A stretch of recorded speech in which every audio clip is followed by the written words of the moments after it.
from the West into calling Peter's Cafe. Why? Because it's very easy for the locals to pronounce it. If you ever go down Trinidad, it was 7 days a week and very long hours.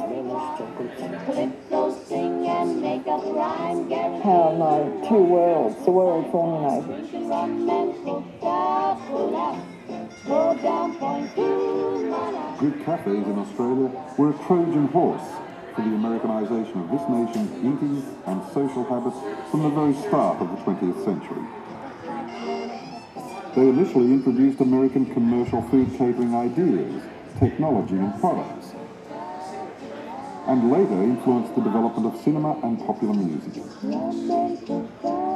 The Greek Cafe helped transform Australian popular culture. Working for the Yankee dollar. Quite a number of Australia's Greek food caterers had relatives and friends living and working in the USA, or had been there themselves working as or for Greek-American food caterers. During the 1910s, Greek oyster saloons and fish shops introduced the front service soda fountain from the USA, as well as American-style ice cream, milk chocolate and candies.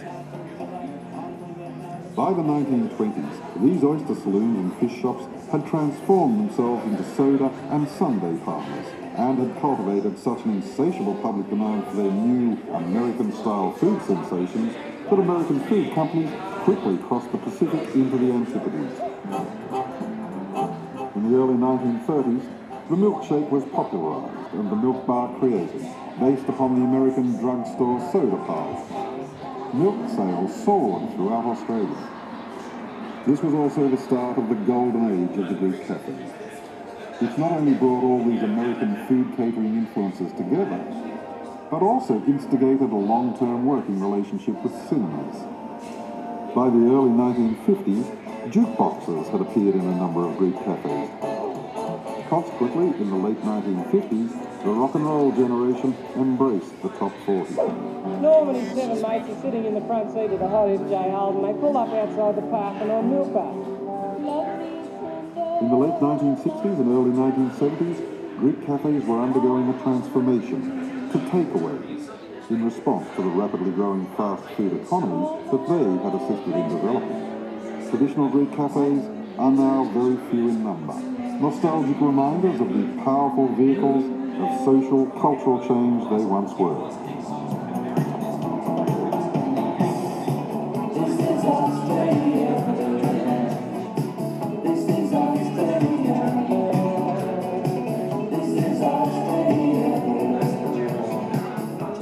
So every time you drink a Coke, enjoy an ice cream or sweet chocolate treat, go to the cinema, or listen to the latest popular music hit, you can thank Australia's Greek settlers.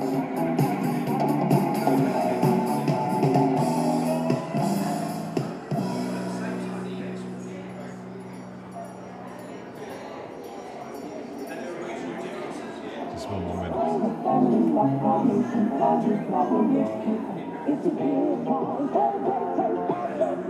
Would you like a cup of tea, love?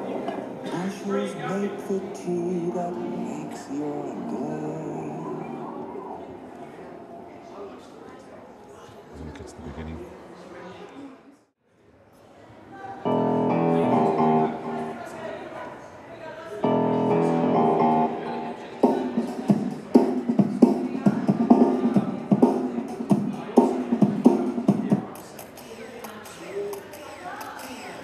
The busyness of cafe life. We're hard working. Nearly every shop there from the West into calling Peter's Cafe.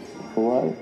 Because it's very easy for the locals to pronounce it. If you ever go down Trinidad, It was 7 days a week and very long hours.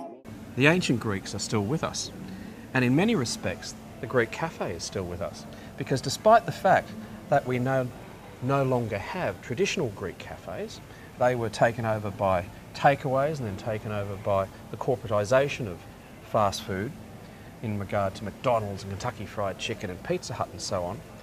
It has morphed into another form. We now have Greek restaurants, we now have Greek clubs, and within those clubs and within those restaurants we actually have a continuation of the idea of marrying food and fantasy. So as we walk around the Hellenic Club, for instance, we can see that there are entertainment areas and also eating areas. So again, it's this continuation that we saw originally with the Greek Cafe of having the ability to provide you with food and service, and it's still a community feel, but also to entertain your senses, to entertain your sense of not simply taste, but also your visual senses, your hearing senses. The ancient Greeks are still with us because we do have, in regard to our political system, democracy, in regard to our arts and architecture, the basis of what we do today comes from the classics. In regard to the Greek Cafe, despite the fact that it was challenged by takeaways and by corporate food such as McDonald's, Kentucky Fried Chicken and so on, it still survives, but it's in a new form. It's been incorporated into Greek clubs, it's been incorporated into Greek restaurants where we still have a marriage between food and fantasy, particularly in clubs such as the Hellenic Club in Canberra, where when we walk around, what we can see is we have eating areas, we also have entertainment areas. So the senses, all of the senses, are being stimulated, and that's a direct descendant from the Greek Cafe itself. So when people walk in here, they're walking into a fantasy world, a world where they can leave their cares behind, where they can relax, they can be entertained, and they can have good food. And again, like the Greek Cafe, it's a meeting place for people. It's where people can come and feel secure and safe, but be entertained. And they can enjoy the friendships of others who are here. And that's everything that the Greek Cafe was. The Greek Cafe was the centre of the communities in which it was established. The Greek Club is the centre of the Greek community, but also the Australian clientele which they have in terms of the socialisation. People come here for that reason. Traditionally, when Greek cafes were established, they were established within a context in regard to Australian eating habits, whereby families didn't necessarily go out and eat because there wasn't the facilities. You had eating places such as oyster saloons whereby working men would go and have a quick drink and eat a couple of oysters. Generally speaking, the restaurants were for the upper crust of society, and they were usually French restaurants. But you didn't have anything that was directed towards community eating, family eating, the embracing of the family together at the dinner table or at the lunch table in terms of public eating. And the Greek Cafe facilitated this. When the Greeks arrived in Australia, they recognised that these type of facilities didn't exist. So when they went into the oyster saloons, they expanded the range of clientele. There were women's lounges, men's lounges, family lounges, so that people could go and eat as a family. And the same thing occurs today in the Greek restaurants and the Greek clubs that we have. People can come and eat with their families, with their relatives. Soda fountains were initially introduced by Greeks into the oyster saloons.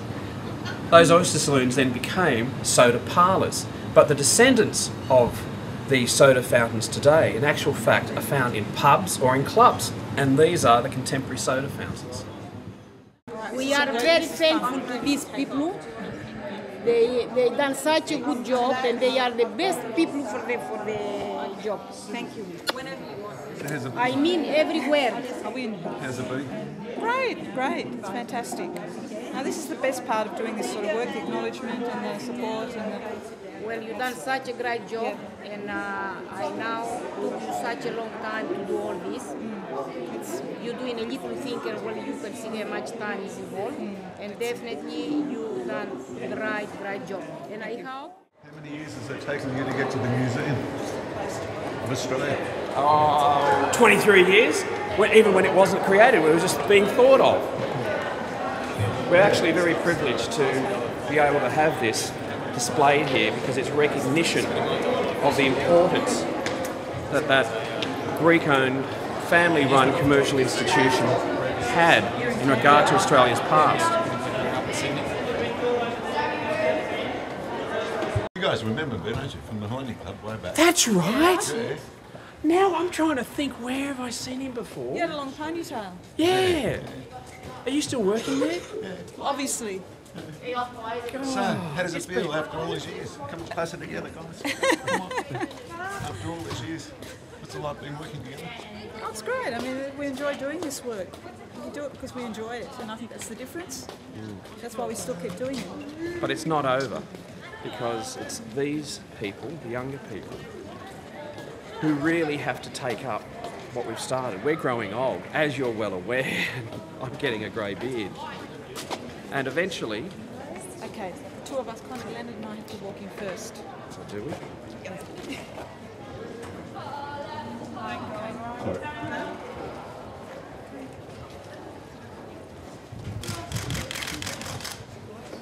How's that looking actually?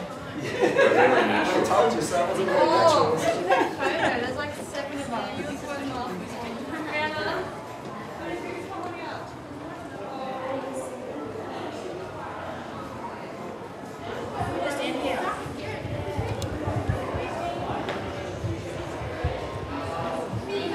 So, out of 10, how do you rate the exhibition? How it's been curated? Sorry? We're We're happy. We're really happy with it. We're very happy with the way it's been set up here. It's a good space you can move around in, and it's also intimate. And that was also part of the success of the Greek Cafe. The fact that the proprietors knew their clients. You're speaking? Let's start off. Put the bags on. Okay, so you've got to be talking.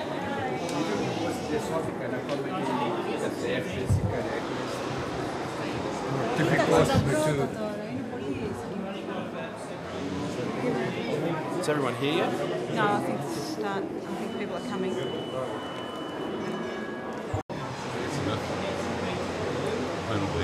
They're still coming. They're building a Greek cafe just down the road. You can hear it, see it putting it up.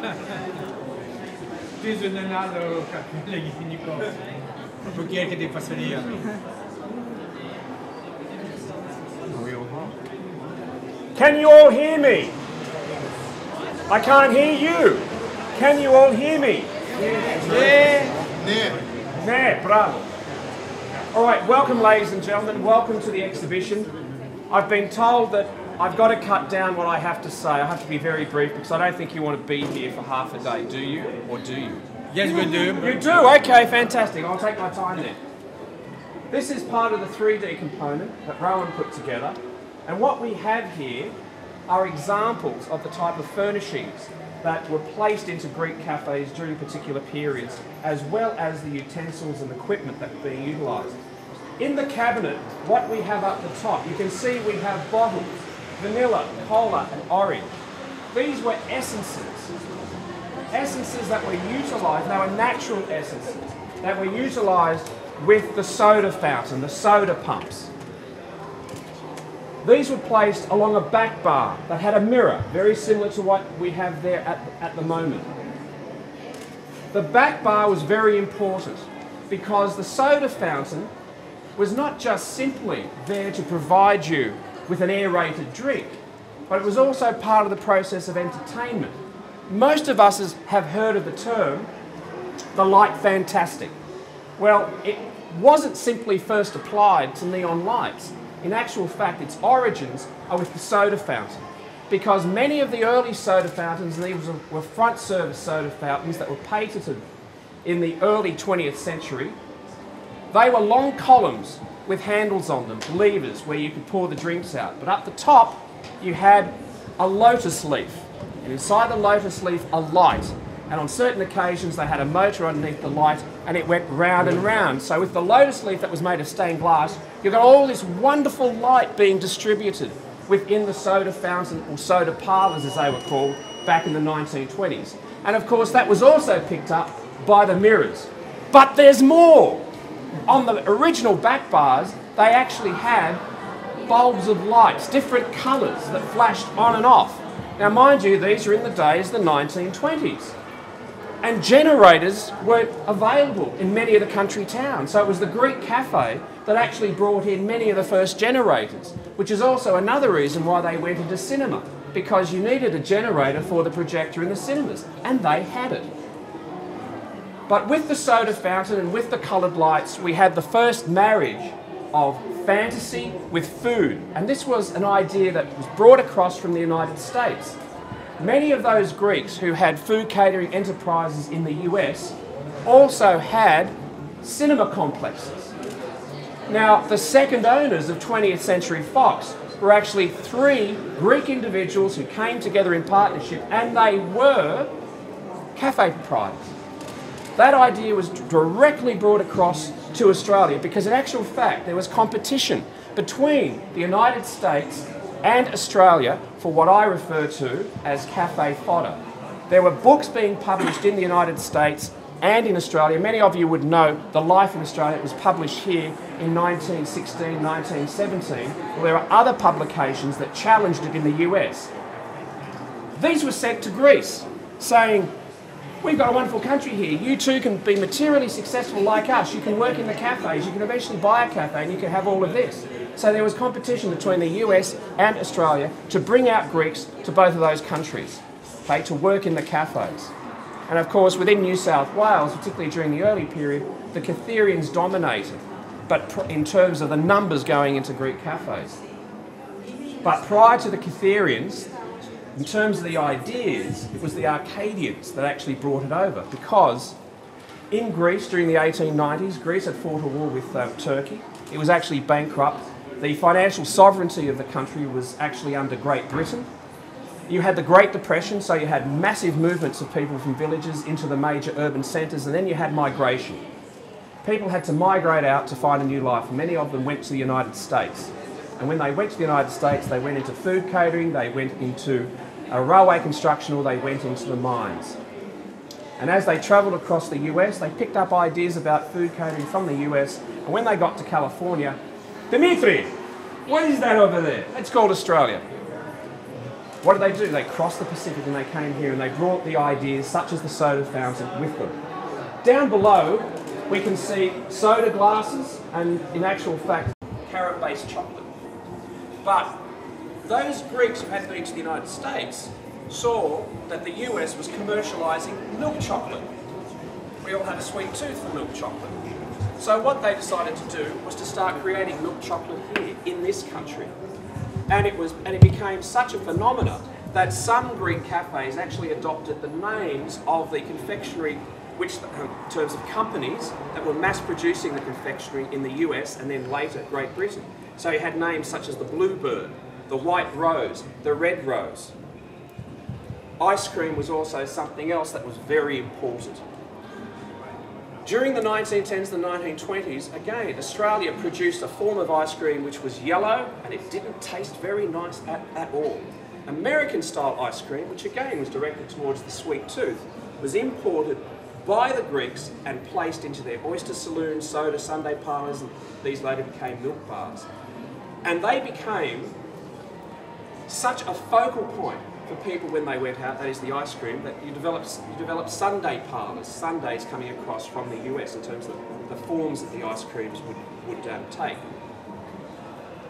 In terms of the names of Greek cafes, yes, I know I'm taking the time. In terms of the names of the Greek cafes, the names reflected the owners, either in Paragon, Elysion, or they reflected where the ideas had come from, Niagara, Monterey, California, New York, or they reflected the host society, Wattle, Kangaroo, Australasian, all right?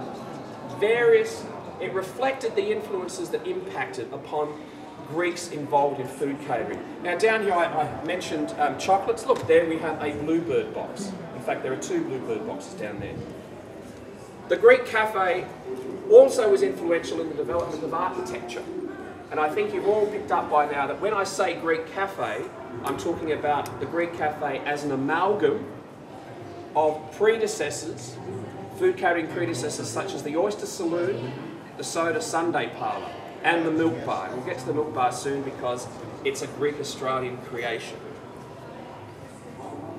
When the Greeks came out from the United States, they also brought with them an influential form of architecture. In Australia, we had Art Deco being created during the interwar periods. And Art Deco is a style, okay? We actually had Neo-Deco designs through the 1960s. But within Australia, we picked up the Art Deco from Europe, which was angular, incredibly angular. And that was essentially based on, for instance, when Lord Carnarvon uncovered Tutankhamun's tomb, we had the angular designs on the sarcophagus. We had the angular designs that were being utilised on jewellery and so on. And that was incorporated into the developing form of Art Deco. But the Greeks in the US, in California, saw a different form of deco. And it was known as the streamline moderne. And they brought this idea out to Australia, and in Australia it became known as the ship style, the ocean liner style, the American style, and it was curvilinear. So in a lot of the architecture that was being utilised in Greek cafes and in Greek cinemas, because milk bars and cafes went in the cinemas, and the cinemas in actual fact were also being owned by the Greeks, they adopted that architectural style. And it became a dominant architectural style, particularly for picture theatres with milk bars. These are examples of early Art Deco in terms of the chair, the table. We have the angular rising sun form for the mirror. Down here we have a milk bar in Wagga Wagga. Now the milk bar was created in 1932 by a Greek Australian known as Mick Adams. Mick Adams, that doesn't sound Greek, does it? No, it doesn't. His name was Ioachim Tavlanidis, and he had come out and he had experience of looking at soda parlours and diners, drugstore soda parlours, diners in the United States. And he thought to himself, they have a long bar and they provide refreshments such as milkshakes. We don't have anything like that in Australia. Not the milkshake, just the long bars that sell refreshments. We certainly had refreshment cafes, but we didn't have anything that just isolated itself to selling milkshakes or fresh fruit juices. So when he came back to Australia, he thought of setting up what became the world's first milk bar, and it was known as the Black and White Milk Bar, and it was a sarcastic reference to alcohol. In actual fact, the milk bar was so successful that it took away clients from pubs. How? The two most popular milkshakes at the time, one was known as the banana cocktail, it had alcohol in it, and the other one was known as the bootlegger punch, it had rum. And this was during the Depression years.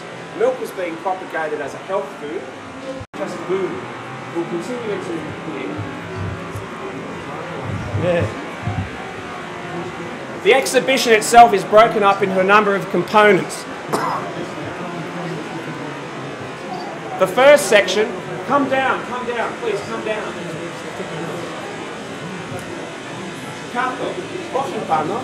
Okay. The first section is known as Genesis, and in this section we take a look at the origins of food catering in regard to Greeks within Australia. Now certainly in Greece we're all familiar with the kafania, and we're also familiar with the tavernas. We're also familiar with the milk shops, that is those shops that only sold dairy products. And that's very important because Mick Adams knew about that, and that had part of the idea of what later became a milk bar. But there was an important component in Greek eating, and basically it's you. It's the family, it's the extended family, it's the sense of community. People eating together collectively. Generally speaking, in Western societies, such as Australia, such as the United States, there was a separation between the sexes, between the genders, men and women. And as far as kids were concerned, very few actually went out to eat. They ate at home. What the Greeks did when they went to the United States, they said, this isn't good. So they broadened their clientele.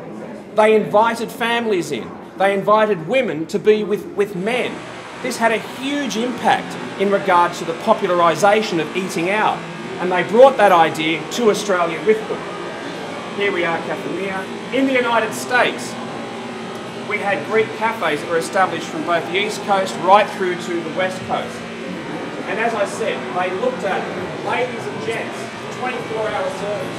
They also diversified what they could eat. They were introducing meat, fish, fresh fruit, vegetables into what they were providing for everybody. So they were broadening the clientele, they were also broadening what they provided to families that came in. The kafanias also had within Australia a very important role, and they were work distribution centres. If you came from Greece and you didn't have a sponsor and you wanted to know where to go for work, you would go to the local kafania, you'd say, where can I find work? And they would send you off either in the city or out across the rail lines to Greek cafes that were being established inland. In Australia, Greeks were involved in food catering, not from the 1890s onwards, which is generally understood, but from the 1850s onwards. Why? Because we had the gold rushes. We had Greeks coming from Greece who were sailors. We also had Greeks coming from the United States from the 1849 rushes.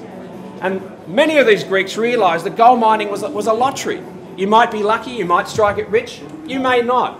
But they also realised that Australia was a young country. Its population was on the coast, not inland. And miners needed supplies and they needed to eat. So they established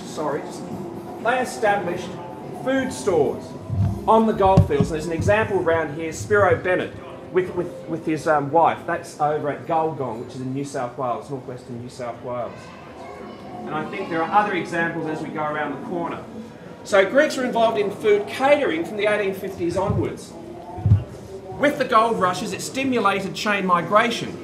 And with chain migration, once the gold started dying down, Greeks had to find something to do. And what had they been very successful at? Food catering on the goldfields.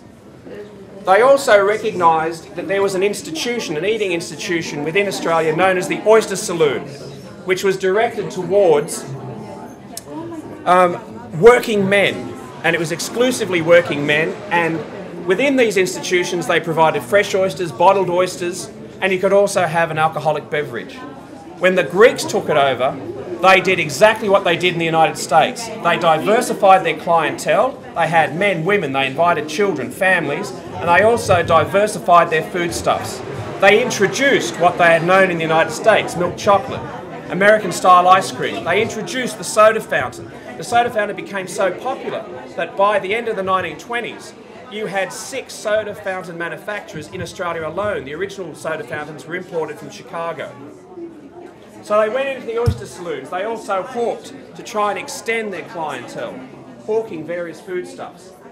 There's also a very big influence from North Africa in regard to pastries, pastry cooking that was utilised essentially for meat pies and so on. However, of course, they'd also utilised it for Greek sweets. Greek sweets didn't really take off during the 1920s and 1930s, although some Greeks did try to sell it to British Australians, but it didn't work. And here we have Greek patisseries, Greek cafes that were in Alexandria. And there's a direct relationship between Alexandria and Australia because when the Greeks were kicked out during the nationalisation program of Nasser in the 1950s, many of them came out to Australia and they established the patisseries within this country, so the experiences that they had in North Africa. But down here we can see this term American bar in the Califea brasserie, which is in Alexandria, and it still exists today. And that American bar is very important because it wasn't a drinking bar. It actually said, we have a soda fountain in here. And you'll see that when we come to pictures of Greek cafes, Greek soda fountains within Australia, the titles of many of the businesses were American bar. Not alcohol, was the soda fountain. And this is a classic, I'm trying being rushed. This is a classic example of a early Greek-run oyster saloon. Here we have an upstairs dining area. It's a London cafe. The building still exists in Melbourne on Elizabeth Street, but we had examples of the diversification of foodstuffs. Here we have the fresh fruit, and on this side we have the chocolates. All right, you can always tell the Greek-run oyster saloons rather than the British ones. With those influences, they started to merge and develop within Australia. Everybody, I know who's interested. Με είδατε. Shall I keep talking? Okay, here we go. This is a section called California Dreaming because most of the influences were coming direct from California. There was migration and trade taking place. And here we have an instance of where the American influence has been clearly marked, the Anglo-American Cafe. And this was in Melbourne itself. This was actually established in 1900. There was an argument, oh, Greeks put Anglo-American on their coffee shops because the Great White Fleet, which was the American fleet, came here in 1908. That's not correct, because these names started appearing before the Great White Fleet came out. This is a very important cafe because here we have what happened during most of the 20th century with Greek cafes. The Anglo-American actually became, in the 1950s, the Legend Cafe. Now, what happened was we had the Americanisation with the soda fountain, the milk bar going in, the diversification of foodstuffs. But in the 1950s, in 1947, Australia changed its migration policy. 1952, there was Greece signed an agreement with Australia to bring Greeks out to this country. Enterprising Greek Australians here recognised that the Australian population, in terms of its demographics, how it was made up, was changing, which meant that there could be a change in the clientele that they're going to be serving. So what the owner of the Anglo-American did was notice its two shops, cut it in half. On one side, it was the Americanisation, the milk bar, the soda fountain. On the other side, it became the espresso machine. And this cafe is also very important because it's part of the development of the modern within Australia, modernism. Here we have paintings by Leonard French. The ads that you see out the front, they're also by Leonard French. Leonard French is a famous Australian artist. He's still alive. He started off as a sign painter in Greek cafes. In Greek cafes. Now, many of you, I hope there are no Italians here because I'm not going to make it into an Italian-Greek debate. How many of you think that the espresso machine was brought out by Italians? Most people would assume that. I've got news! I'm sorry, but that is not the case. Actual fact, the earliest espresso machines were being developed by Greeks. Certainly these Greeks were in Italy, but it was Greeks that were developing it. Now what happened was we had a company which attempted to bring out the espresso machines to Australia in the 1940s. And that Greek company had Greek employees.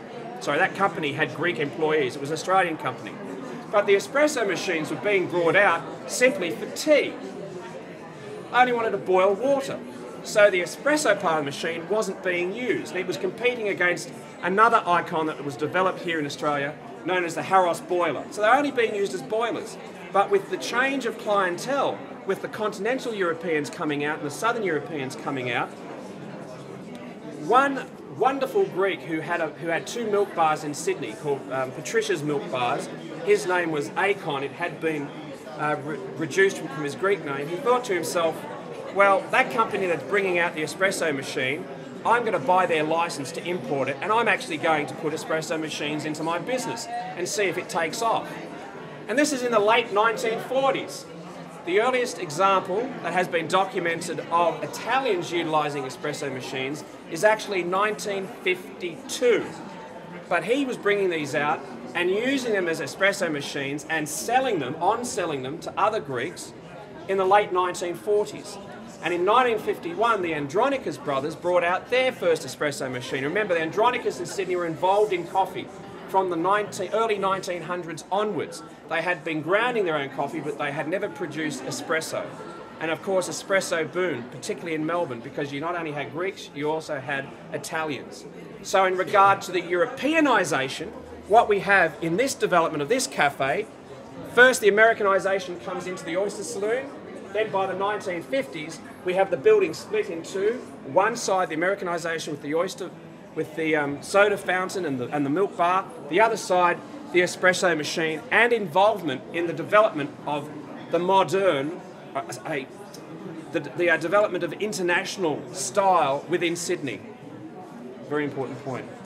As we go through here, here we have the Capitol refreshment rooms in Canberra. Where's Poppy? Poppy's not here. Oh, wow. Congratulations. Famous man. Yes. Famous man. Now, as we can see again here, as I pointed out before, on one side we have the fruit. On the other side we have the confectionery. Apparently I've got two minutes. 2-minute break and come back. Oh, 2-minute break and come back. Okay. Do we all want to take a 2-minute break and come back? No. Or you want to continue? You want to continue? Can you give me a 2-minute break? They want me for something. Please just take a look at the captions. And these are only examples. When the book comes out, it'll be much larger and much broader. All right? These are only examples. And this is the first milk bar. Did you go to a lot of country towns as well? Yeah, So they we have a look lot. at history. Blue Moon Cafe. Blue Moon Cafe, yeah, the famous cafe here. Yeah, my father and my mum just hold this. Have you got anything? Oh. I've got this. Oh, we've got a database of over 500,000 images, but we just copy them. We don't keep originals because the photograph has to produce a journey within the family. It has meaning within the family. So we just copy it, and when we use it, we ask permission. But, sorry, they want me.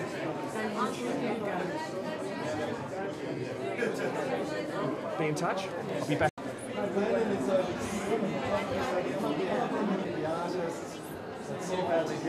Everyone say halloumi. Halloumi. Ross, to one the photographer. Halloumi. Bravo.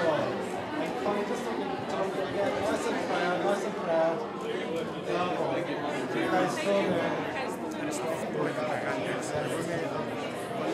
I don't know if you met the Mexican queridos. No, we've never met.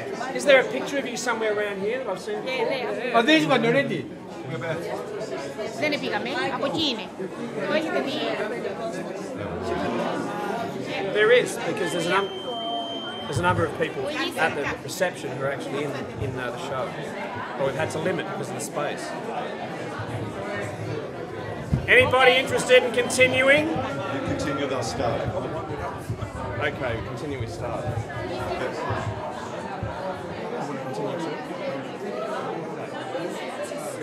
No.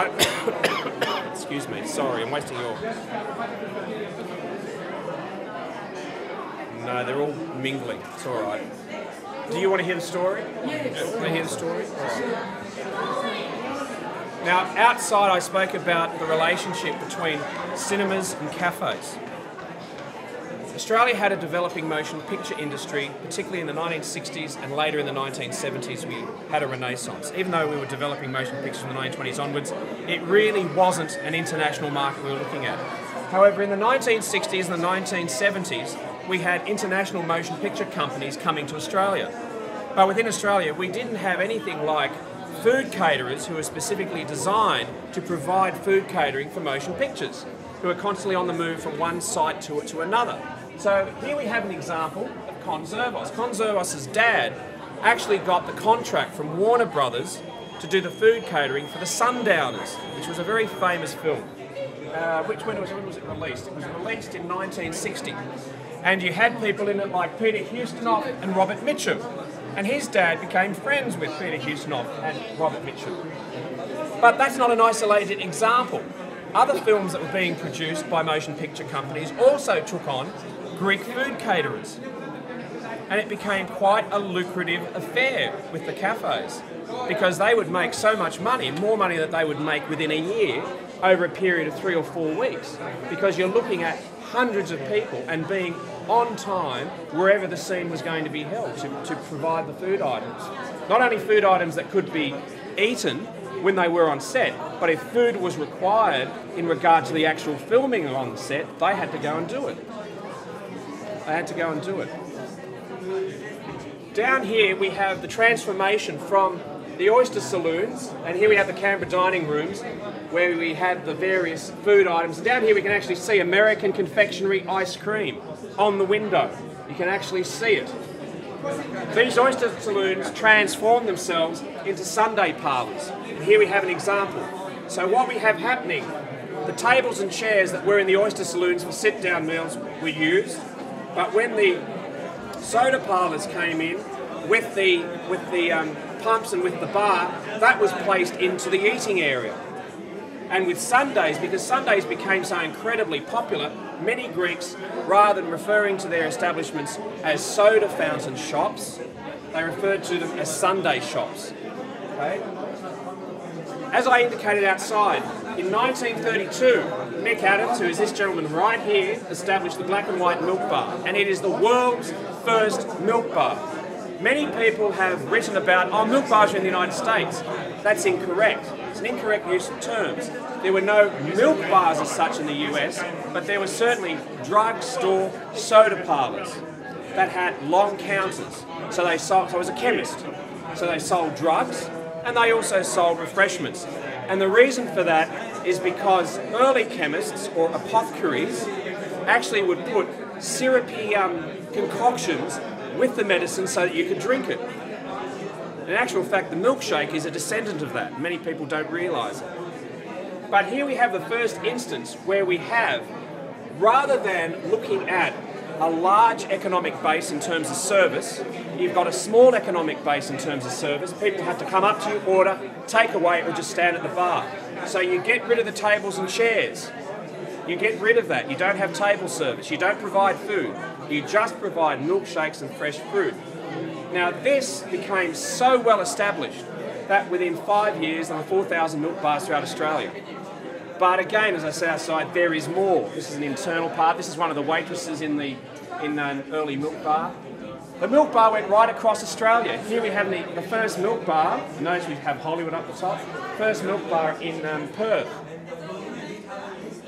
Greeks were so... The diaspora was a wonderful structure to distribute ideas. Absolutely amazing structure. Because you had Greeks also established in New Zealand.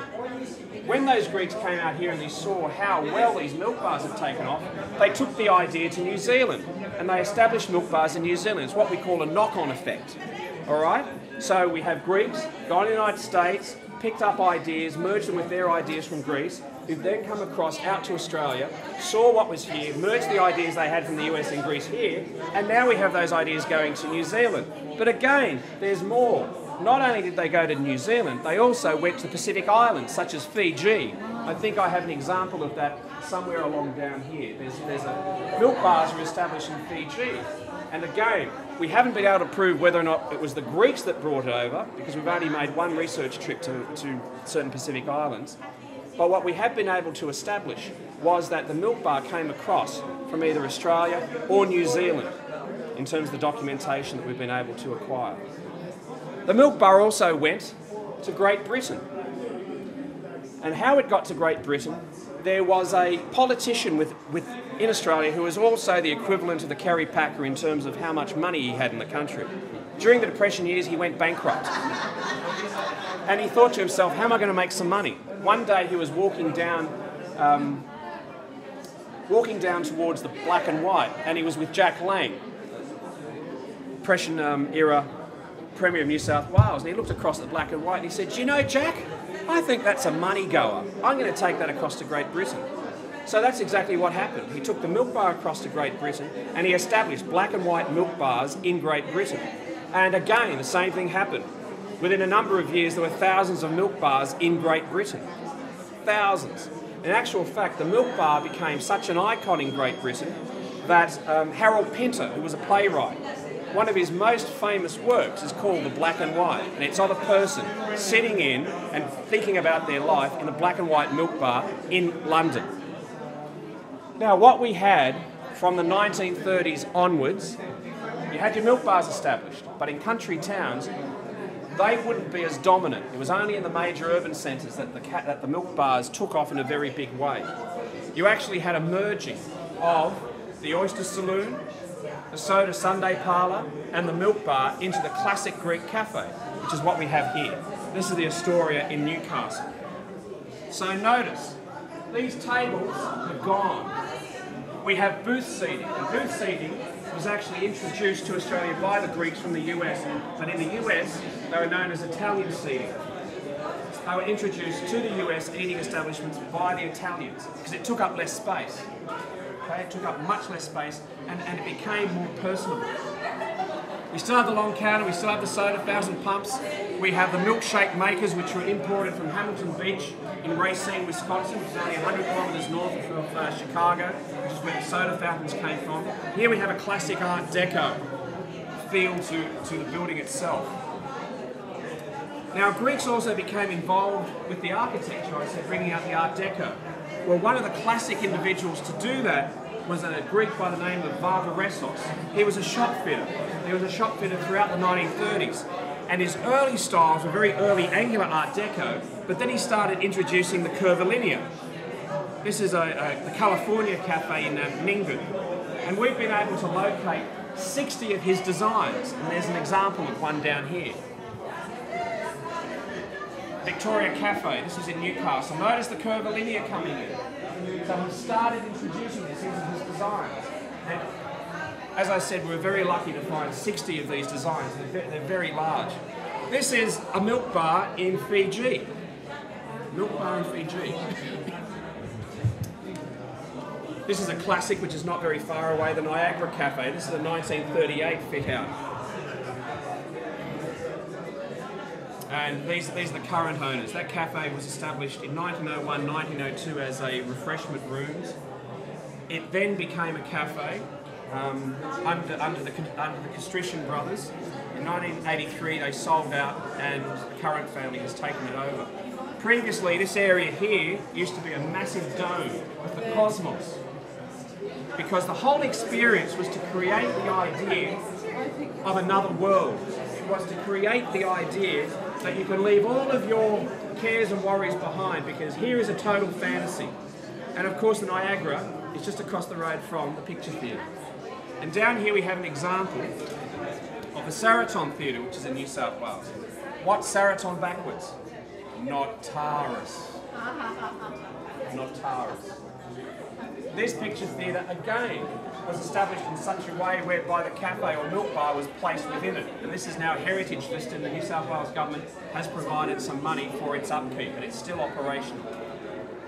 Here we have another cafe that this is the chap I was talking to you about, Varvaresos. Here he is outfitting one of his shops in Newcastle, or one of the shops that he outfitted in Newcastle, Stephen Varvaresos.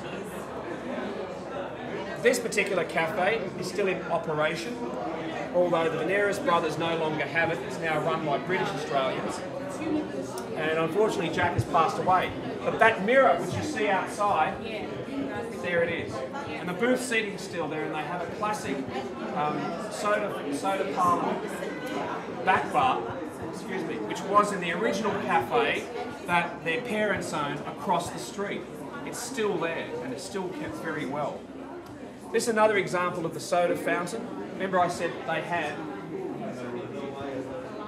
a lotus leaf up the top. I'm just trying to see if I can find it. Yeah, here. Two examples of the soda fountain. Here we have the lotus leaf that I was talking about, which had the light on the inside. It spun around. Here we have the coloured lights. And this is all mirrors back here. You see those soda essence bottles? There they are. There's examples of them. They usually had gold or silver tops, again, to reflect the light. The whole idea was to entertain you, and that column was painted to look like fake marble.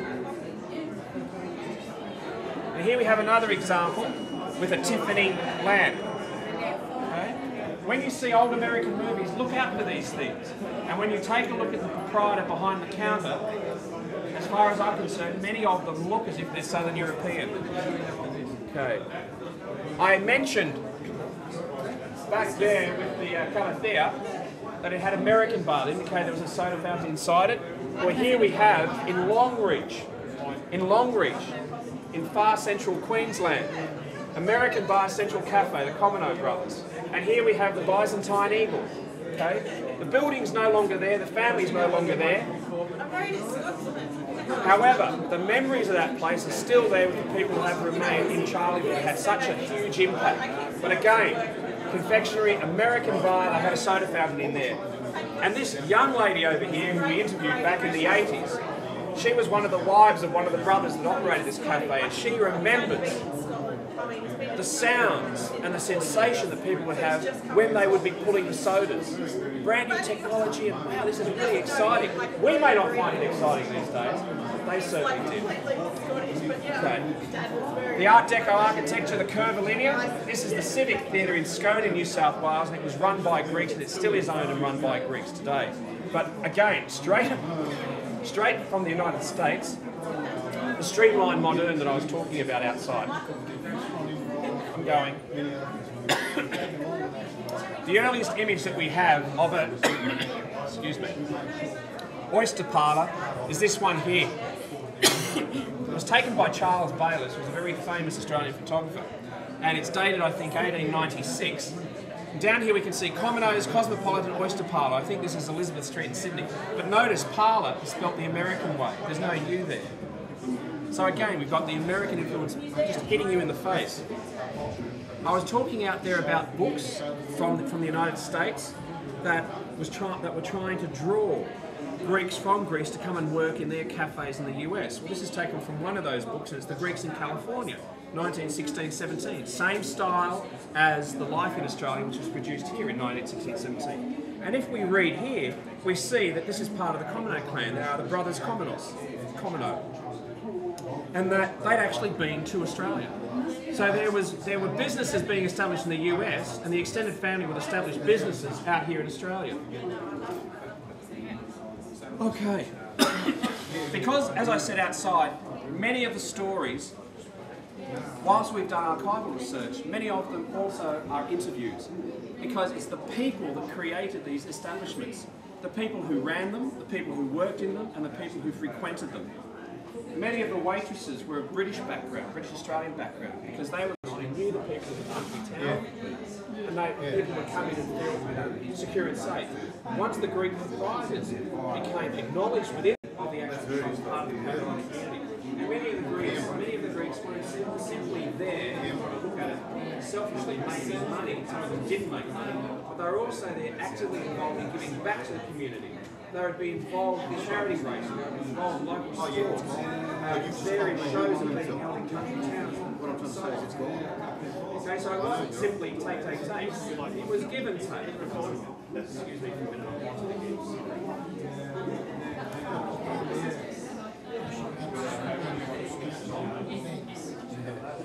Εκεί πέρα που δεν γυζεύουμε, πρέπει να ήσαν... Περίμενε με τον... Ναι, μα να είναι και... Μα να έρθουν και εκείνοι θέλω. Well, it's a great honor. It's a great honor for us. And definitely it's a good thing for my husband's memory. We are very grateful to Effie and Leonard for whatever they done. They done a very good job. And I think it's worth it, and it's going to be forever. We have to learn a lot from this exhibition if we follow whatever it's written there underneath. I hope this example will follow a lot more and will give us a lot more to live for the future. Thank you very much for everything, and definitely we are very proud, very proud.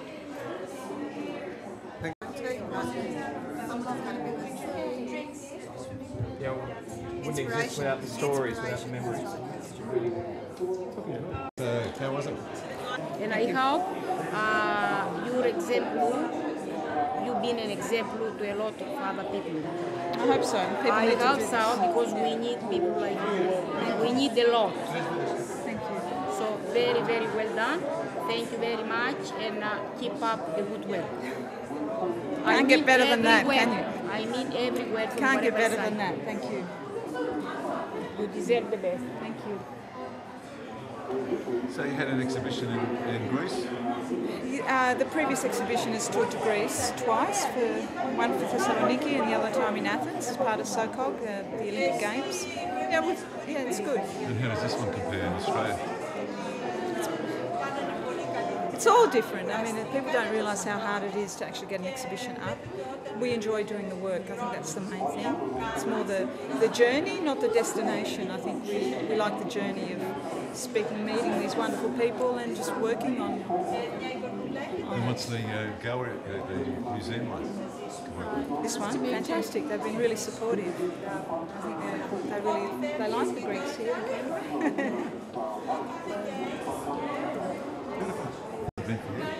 Good. And with you? What's good about it? What was it like up there talking to all those people? It's not something that I necessarily enjoy, but talking about my father, I guess, was not difficult. But to be honoured in that way, it's pretty amazing, isn't it? Yeah. It's wonderful. Have you been to the National, what is it, the Theo Natas Multicultural Centre? Yeah. Because that's also very interesting. It's a great facility, multicultural for the whole society, but also there's an exhibition that the family set up there.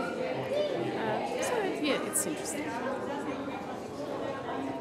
Exceptional, Manuel. It's a very important part of our history. What we as a ethnic minority have actually given to Australia, and I applaud the people that came here. The first generation Greeks were very hard-working, very enthusiastic, very entrepreneurial, and it just goes to show how far ahead they were in their time. Yeah, well, it's quite important to note that the cafe was regarded as the meeting place with all the families would turn up with the kids, and they'd go and get their milkshakes and everything with their parents there. And realistically today, the club serves that purpose here in the ACT. We've done that probably better than any other ethnic group or even Greek group in the country. So we've seen the natural progression from the cafes to the club now, and we've got the restaurants and everything else, and all the kids areas and the Greek dancing and everything to go along with it. Very exciting times. I mean, when you sit down and look at these historical things, it really puts you back in your seat and you say, well, my God, you know, we have actually put a lot back into the community, and as a whole, the Australian culture today has been influenced greatly by these first generation Greeks, Italians and migrants that came across. But now we're going to have a coffee in the museum. This is not the first time, this is the second time I've been here. Hi, how are you? Really good. Yeah. It's beautiful with the sun shining through the window.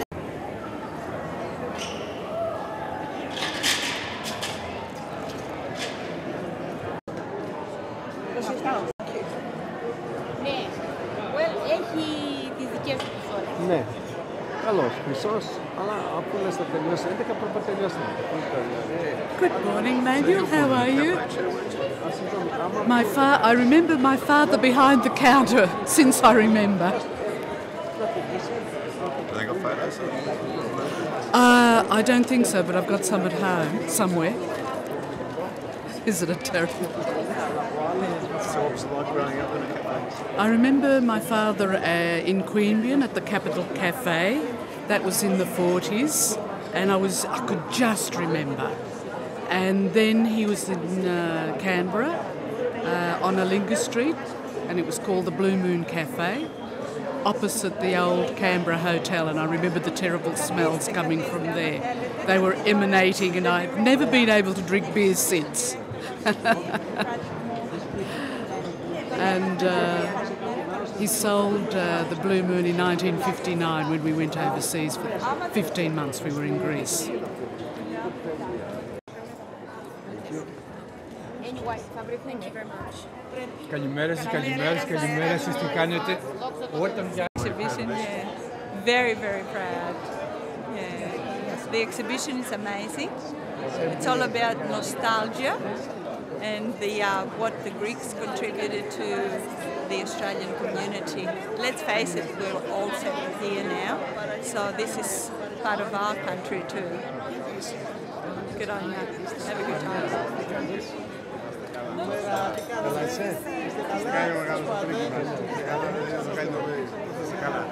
Θες να πάει σαμπανίτσα? Sorry. Χαίρεσαι, No, I don't. I'm sorry. So I'm Jim Namaris. I'm a regular, born and bred in Wagga. The original Wagga. One of the original Wagga boys.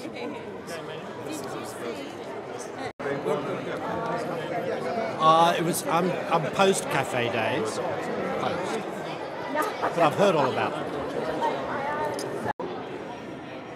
Oh yes, no, it's in the National Museum. Yeah.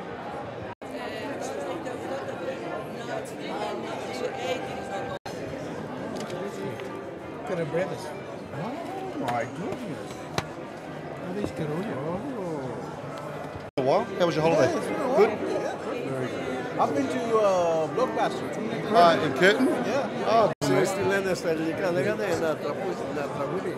Νάτος και έρχεται με φούρια και με παλτουδιά καινούρια.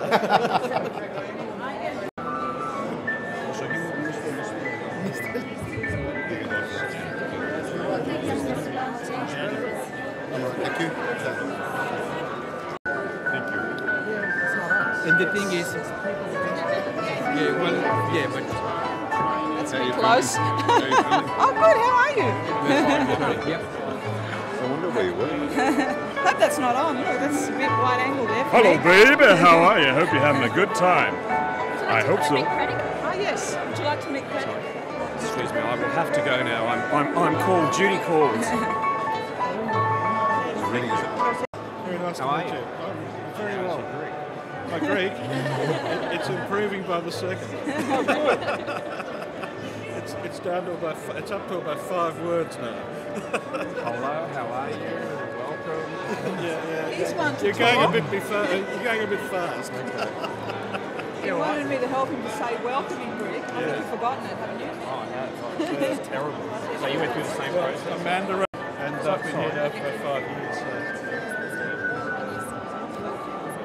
These lovely things. I'm not actually sure. Something Greek would be good.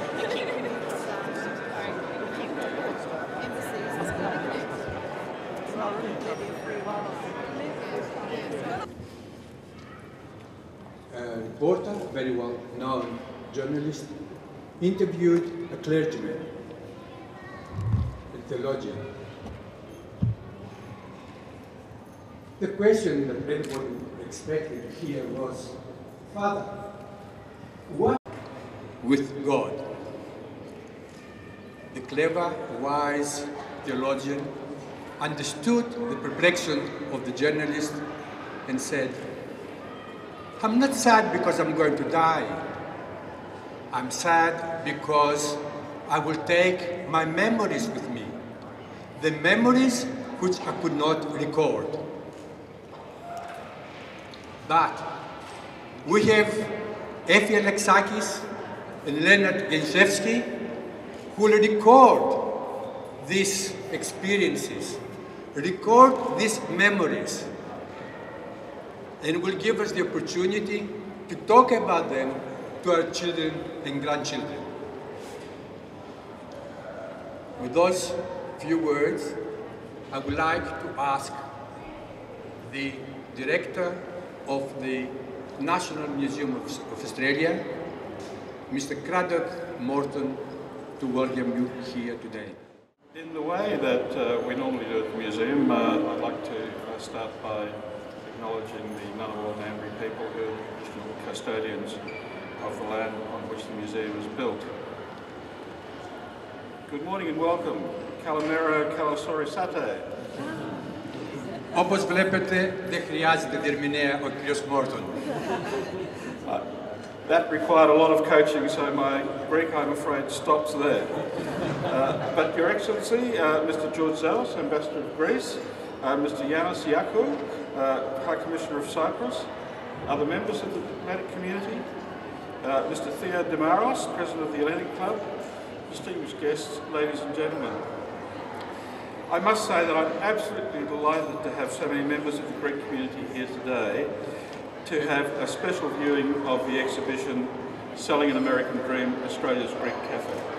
Με πολύ χαρά, ο Διευθυντής του Εθνικού Μουσείου Αυστραλίας σας καλωσορίζει σήμερα, ιδιαίτερα τον πρέσβη της Ελλάδος, τον υπατορμοστή της Κύπρου και όλους εσάς για να δούμε όλοι μαζί την έκθεση σε λίγο. So great thanks to the Atlantic Club who have helped to organise this occasion today. The Hellenic Club makes a great contribution to the Canberra community and to the region. Often unknown the depth of its contribution, but they are a very, very invaluable participant in Canberra life. Ο κύριος Διευθυντής συγχαίρει και ευχαριστεί την Ελληνική Λέσχη Καμπέρας για το ρόλο που παίζει στην προώθηση του πολυπολιτισμού στην Αυστραλία. This occasion today reminds me that I'm overdue in renewing my membership of the club, so I must go and do that straight away. Και θα πρέπει να πάει να ανανεώσει τη συνδρομή του, γιατί έχει περάσει η προθεσμία. Thank you to Leonard Genshevsky and Effie Alexakis and Rowan Henderson, the curators, for being here. I think it will be a special treat to have them to take us around the exhibition a little later on. Ο κύριος Διευθυντής ευχαριστεί την κυρία Αλεξάκη και τον κύριο Γιαννισεύσκη, ο οποίος, όπως μου είπε, τον λένε Λεωνίδα, και την επιμελήτρια της έκθεσης αυτής. The Greek community have made a great contribution to Australia through commerce, through arts and letters, through sport.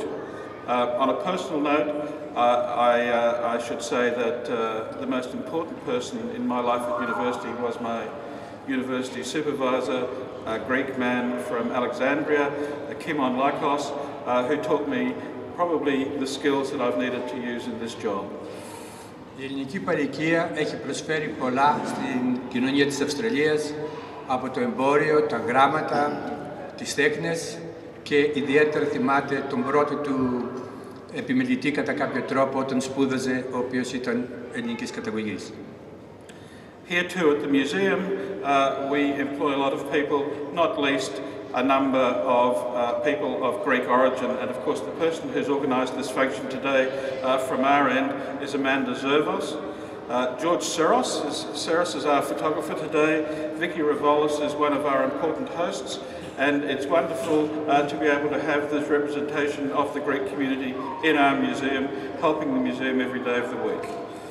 Υπάρχουν πολλά άτομα ελληνικής καταγωγής, τα οποία εργάζονται στο Εθνικό Μουσείο Αυστραλίας, όπως η Αμάντα Ζερβού, η οποία ήταν υπεύθυνη για τη διοργάνωση σήμερα, ο Γιώργος Σέρας, ο οποίος είναι ο φωτογράφος του μουσείου, η Βίκη Ροβολής, η οποία εργάζεται εδώ.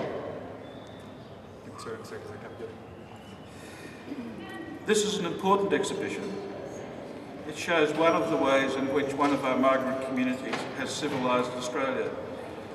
And I have to say that since the high point of the Greek cafes in Australia, it could well be argued that with the growth of the fast food industry, that high point has now declined somewhat. But certainly the contribution to Australian cuisine from the Greek community has been enormously important in our history, and not only the Greek cuisine itself, but of course the introduction, as this exhibition shows, of American cuisine and American food practices to Australia. Η έκθεση που φιλοξενούμε στο μουσείο μας είναι πάρα πολύ σημαντική και δείχνει την πολλαπλή επίδραση των Ελλήνων στην Αυστραλία όσο αφορά το θέμα του φαγητού και της κουλτούρας, αν μπορούμε να πούμε, της κουζίνας. In local terms, as a long-term resident of Canberra, I remember the Capital Cafe well. I can tell you that it made what has been for all time my favourite cup of coffee. None of this stuff with the cappuccino machine or anything like that. In those days, I don't think there was a cappuccino machine in Canberra. And what the Capital Cafe used to do was they'd put in the coffee, they'd put in the hot milk into the milkshake container, and then they would stick it onto the milkshake machine and froth it up. It was the best cup of cappuccino-like coffee that you could have got anywhere. Ο κύριος Μόρτον έχει μένει πάρα πολλά χρόνια στην Καμπέρα και θυμάται ακόμα το πρώτο καφέ το οποίο είχε ανοίξει εδώ στην Καμπέρα, το Capital, και τον τρόπο με τον οποίο έφτιαχναν τον καφέ. Γιατί τότε δεν υπήρχαν μηχανές που να φτιάχνουν το καπουτσίνο, έφτιαχναν τον καφέ και μετά χρησιμοποιούσαν το μηχάνημα που έκαναν τα milkshakes για να γίνει ο αφρός του καπουτσίνο. And of course they made a mixed grill to die for. The Capital Cafe, the Paris Cafe, the Blue Moon. In the late 1950s, early 1960s, when I was growing up in Canberra, the Greek cafes really were the places of entertainment and the places that were open and welcoming to people of my age. Sorry, no. Όταν ήταν μικρός ο κύριος Μόρτον, φυσικά πήγαινε σε αυτά τα μέρη, τα οποία δεν ήταν μονάχα που πήγαινε κάποιος για να πιει ένα καφέ, αλλά ήταν και μέρη τα οποία συναντούσαν τους άλλους, υπήρχε διασκέδαση κτλ. So I welcome this exhibition very much. It reminds me of my youth, and it reminds me of a very nice time in Australian history. Με πολύ χαρά έχουμε την έκθεση εδώ, γιατί ανάμεσα σε άλλα πράγματα μου θυμίζει και τα νεανικά μου χρόνια. Here at the museum, we celebrate the makeup of Australia and the fact that we are a migrant nation. Εδώ στο μουσείο αναγνωρίζουμε και προβάλλουμε όλους εκείνους οι οποίοι βοήθησαν στη δημιουργία της Αυστραλίας, της Αυστραλιανής κοινωνίας όπως είναι σήμερα. Australia is a country of journeys. And, είναι μια χώρα για ταξίδια. And you will see this in December when we open our new gallery, Australian Journeys. Το Δεκέμβριο θα ανοίξει μια καινούργια έκθεση με τον τίτλο «Ταξίδια της Αυστραλίας». So I hope to see you back here often, but particularly in December when that gallery is open. Ελπίζω να σας βλέπω συχνά στο μουσείο μας και ιδιαίτερα στην έκθεση που θα γίνει το Δεκέμβριο. Thank you very much again for coming today, and I hope you enjoy the exhibition. Ευχαριστώ και πάλι που ήρθατε και ελπίζω να σας αρέσει η έκθεσή μας.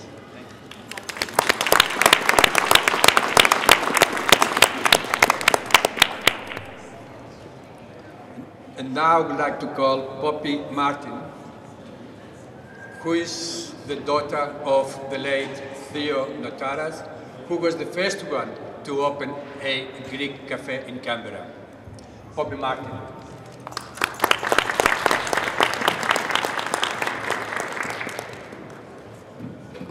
Hello all. I guess this journey that my father undertook is a well-known one and undertaken by many others.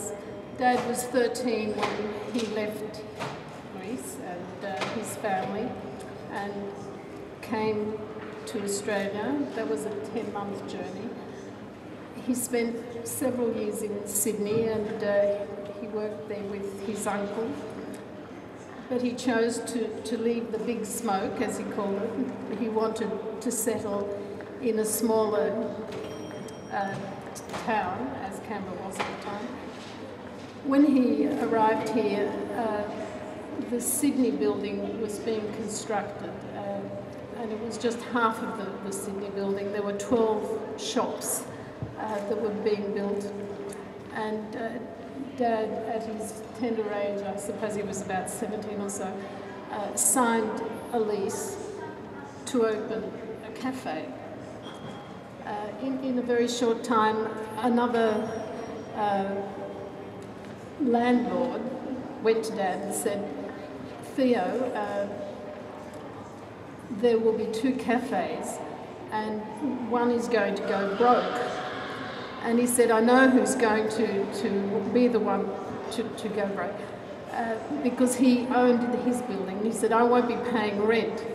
So he convinced Dad that it was better that he went to his shop and open his cafe rather than go in competition with him. So there became the Capital Cafe. He ended up with 2 leases and he was receiving invoices for the rent that he was owing the other landlord. So again he contacted his uncle in Sydney and said, you know, I'm obviously in trouble. And the advice was, because he was underage, that the lease that he had signed was not valid. So there began his journey with the Capital Cafe. On his first day of trade, his takings were £6 and his first week of wages were 3. But they were the days that the milkshake was 3 pennies and the steak, sausages and eggs were 2 and 6pence. And he was very privileged because in the city or in Canberra, the cafe opened in 1927 when Parliament also opened. He was privileged because he met all the politicians and the locals that became his friends. And the only source of entertainment those days was, there were 2 options after work when the cafe closed, and that was to go to Parliament House when they were sitting and listen to the politicians, or he would go to the Canberra Times and watch the newspaper being run off for the next day. And I think the centre or the cafe became a calling place for all the Greeks, and it was like a two-way, our home became a two-way house for all the migrants that arrived in the 40s.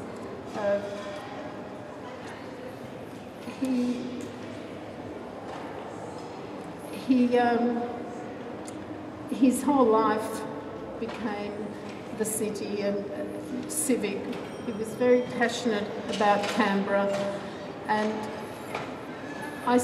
the American dream eventually became the Canberra dream and the Australian dream. Thank you.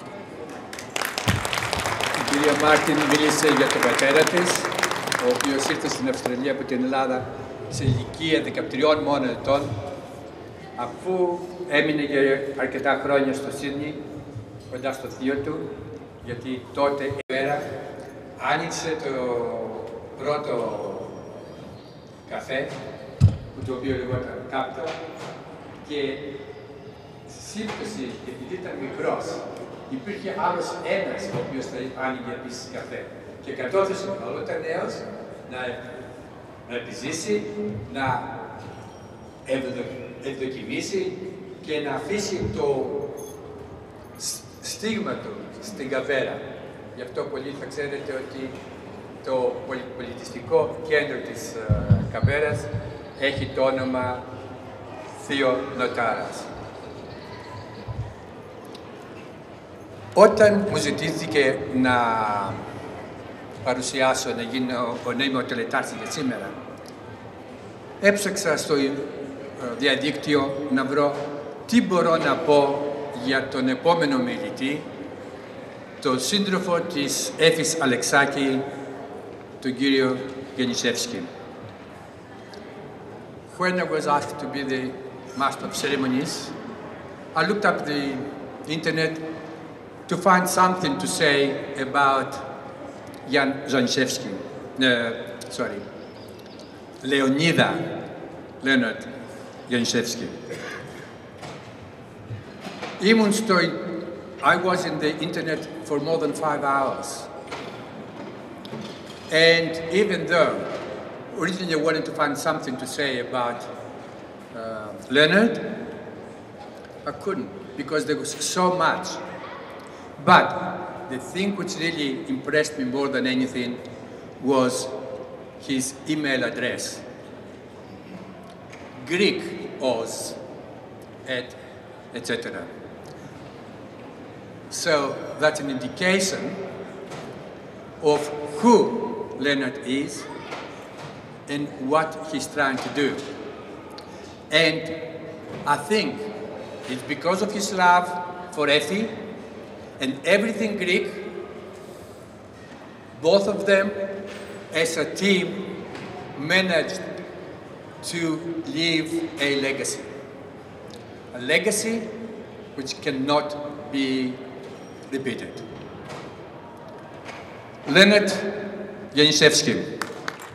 Kalimera Sas. Well, after that introduction, what do I have to say?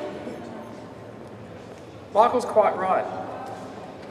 The project that we've undertaken for over 23 years has been a project of love.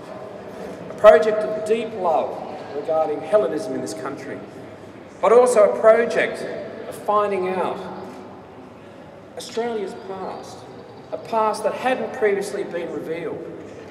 Now, this exhibition is about the people who are here, Australians and Greeks. It's about how they came together and the things that they've achieved. This is for my friends who are here, people who I've interviewed. This is your story. Effie and myself have been incredibly privileged to interview you. And we've also been incredibly privileged because it's taken so damn long to get the exhibition up, let alone the book. We thank you for your patience. Now, as I indicated, this is an exhibition that tells stories about people, Australians and Greeks. And it comes at a particular point in the development of Australian history. It's a point at which historians are now saying, hang on, we've only interpreted Australian history using the English language. Are there any professional historians who have utilised a language other than English? I myself, my Greek, as far as my mother-in-law is concerned, as far as my wife is concerned, is very limited. So I have to utilise Effie's skill in the Greek language. I have to utilise linguists at Macquarie University, where I'm located. And they assist me in interpreting documents which would have otherwise not seen the light of day. And through these documents, we've been able to discover something very significant in regard to the impact that Greeks have had on Australia. And in particular, in regard to the culture we all share, the popular culture. I'm sure there are some of you here who have a sweet tooth. I'm sure there are others of you here who have drunk Coca-Cola or various soft drinks. I'm sure there are others who have gone to the cinema. I'm sure that we all listen to popular music at some point in our lives. All of these things were affected by the Greek Cafe. Every single one of them. Later on, I'll be taking you through and showing you in detail how this occurred. The Greek Cafe was a key component in the transformation of Australian popular culture. It was part of the Americanisation process. Americanisation? Hang on a minute, we're talking about Greeks, we're talking about Australians. How did this take place? Certainly, we had Greeks coming out from Greece from the 1820s, if not the 1810s, and onwards. But they weren't simply coming from Greece itself. Remember, Greece has a diaspora, and that diaspora is global.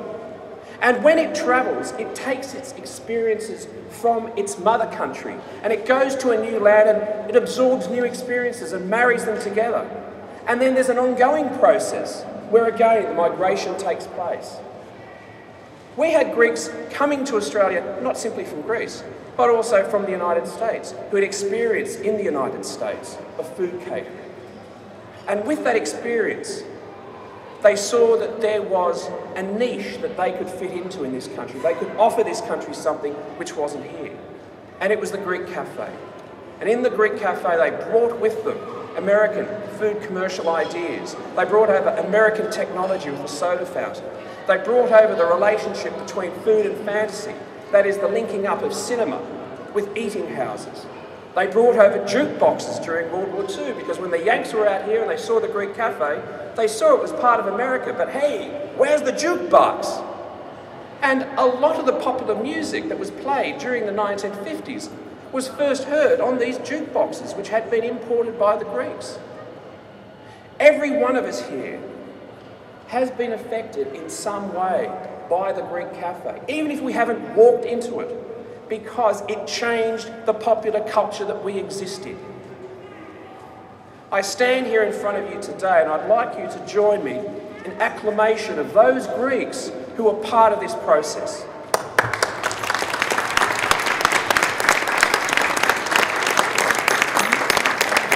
I'd also like to thank the National Museum for having the vision and the insight to recognise that the Greek Cafe is such a significant and important part of this country's cultural and historical heritage.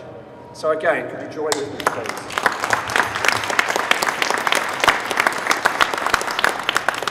Thank you to the Hellenic Club for putting on this wonderful event.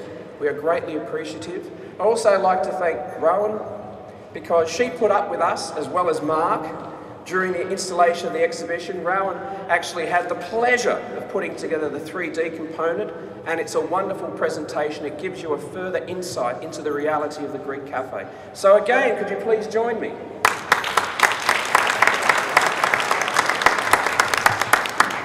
Finally, this isn't the end. The exhibition will tour over the next 7 years, and hopefully there will be a major publication coming out which we could all share. When you go away, what I would like you to do, if you have young children, if you have teenagers, bring them here. This is part of who they are. It is part of the torch that we have to give to them to carry on the ideas and the initiative. It's part of who they are in terms of their identity. They're Greek and they're Australian, and they should be damn proud of it. Thank you.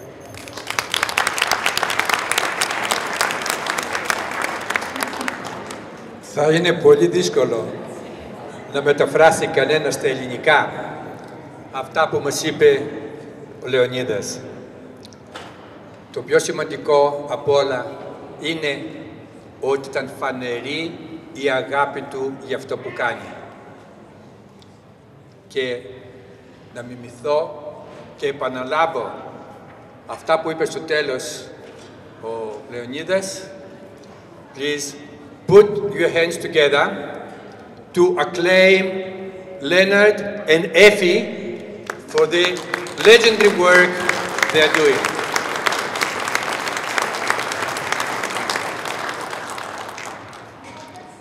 Θα ήθελα να κλείσω προσκαλώντας τον πρόεδρο της Ελληνικής Λέσχης, τον κύριο Δήμαρχο, να μας πει λίγα λόγια. Now the president of the Hellenic Club, Mr. Theo Dimarchos. Thank you, Michael. Well, standing up here as a second-generation Greek, I can't feel anything but proud. What the first generation achieved, coming here with no language, very little education, and probably a very, very hard background, and through world wars and everything. I don't think today any of our second generations can go to a country with no language and start afresh. It's phenomenal, it's just fantastic, and I applaud them, actually. Your Excellency, Mr. Georgios Zois, Ambassador of the Hellenic Republic. Your Excellency, Yannis Ikavou, High Commissioner of Republic of Cyprus, welcome. You've just come into the country, welcome. Mr. Craddock Norton, thank you for your kind words. Director of the National Museum of Australia, Effie and Leonard. Distinguished guests, ladies and gentlemen, kalimera sas. I feel very honoured and privileged to be here today as co-host of such an important event. A reception to celebrate photographic exhibition, Selling the American Dream, Australian Greek Cafes by Effie Alexakis and Leonard Janowski. It's Janowski. Sorry, John. I mean, Yanopoulos. We've got to christen him, change his name. And I would like to thank the National Museum of Australia and in particular Mr. Norton for their kind invitation.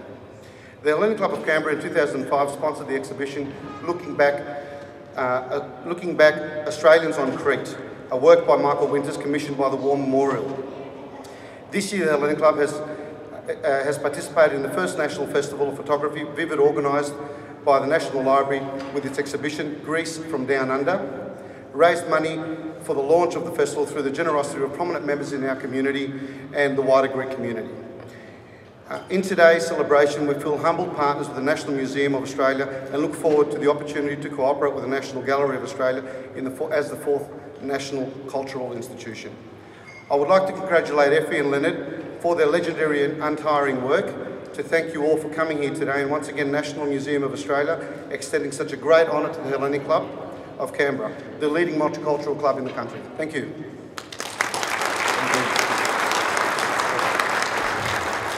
Όπως μας είπε ο πρόεδρος της Ελληνικής Λέσχης, η συνεργασία με τα σημαντικά πολιτιστικά ιδρύματα της Αυστραλίας άρχισε με μία έκθεση η οποία είχε γίνει στο Μουσείο Πολεμικής Μνήμης με έργα του Michael Winters, του Αυστραλού ζωγράφου, ο οποίος και αυτός έχει ερωτηθεί την Ελλάδα.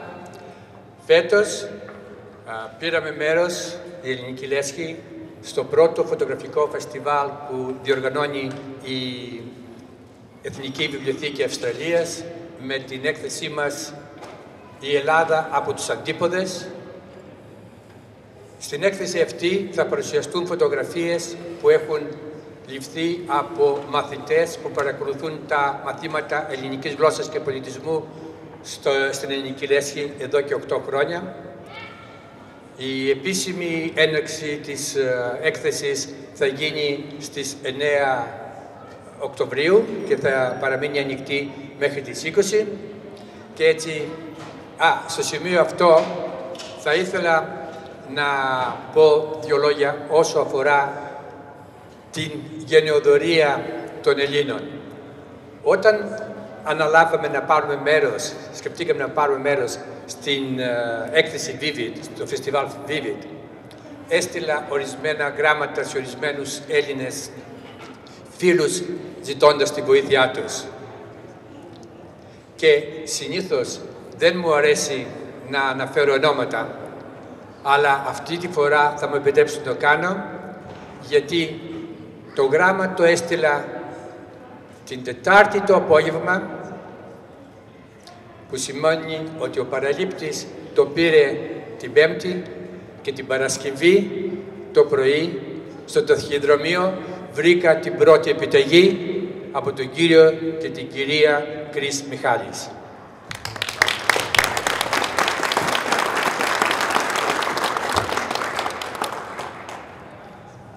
Εδώ τελειώνει και το επίσημο μέρος της εκδήλωσης αυτής. Τώρα σε λίγο θα ακολουθήσουμε τον κύριο Γιαννισεύσκη και την κυρία Αλεξάκη, οι οποίοι θα μας ξεναγωγήσουν στην έκθεσή τους. Υπάρχουν διαφημιστικά φυλάδια για την έκθεση που θα γίνει στην Ελληνική Λέσχη, τα οποία θα ήθελα να πάρετε. Ευχαριστώ πολύ. Thank you, everybody. This practically completes the formalities of this lovely morning event. And now we'll follow the, Leonard Γιαννισεύσκη and Effie Alexaki for a guided tour to πουλώντας ένα αμερικανικό όνειρο. Selling an American dream. Thank you.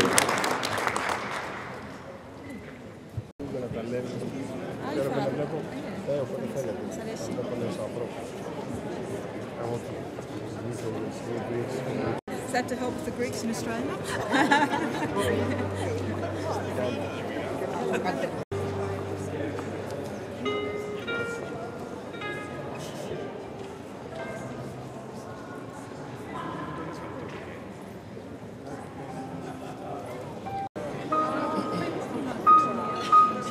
Sorry, small problem. Technical difficulty.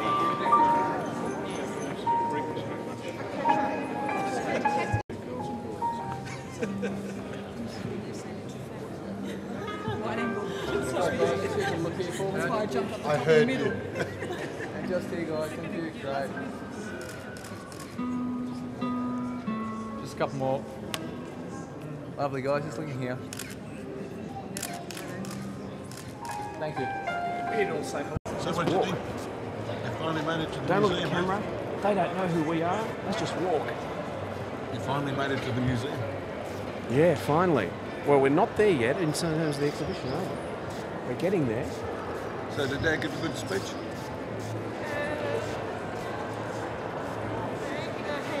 She's a debater, so I think she'll have a few tactical points to give me, won't she? Was I too loud? Was I obnoxious? Did I talk too much?